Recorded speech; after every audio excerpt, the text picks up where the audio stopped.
সবাই জানে সাউথ কোরিয়ানরা অনেক পরিশ্রমী জাতি। বর্তমান সময়ে কথাটা পুরোপুরি সত্য না।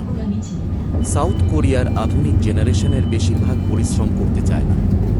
তারা সুযোগ পেলেই কাজে ফাঁকি দেয়। তবে যাদের বয়স ৪৫-এর উপর তারা প্রচণ্ড রকম পরিশ্রমী।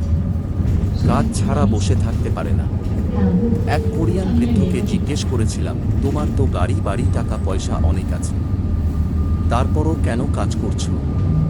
আমার প্রশ্নের উত্তরে সে উল্টো প্রশ্ন ছুড়ে দিয়ে বলেছিল, তাহলে কি আমি বাসায় বসে বসে মৃত্যুর জন্য অপেক্ষা করব?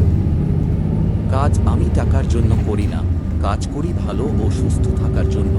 আমার এই ভিডিওতে যে বৃদ্ধ মহিলাকে সবজি বাগানে পানি দিতে দেখছেন, উনি আমার বাড়িওয়ালার মা।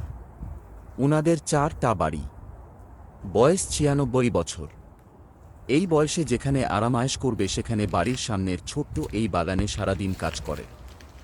আর আমাদের দেশের মহিলা বা পুরুষেরা ৬০ বছর হয়ে গেলেই কাজ তো দূরের কথা, বিছানায় বসে যায়। আর এজন্যই নানা ধরনের অসুখে বিসুখে আক্রান্ত হয়ে মৃত্যুর জন্য অপেক্ষা করা শুরু করে।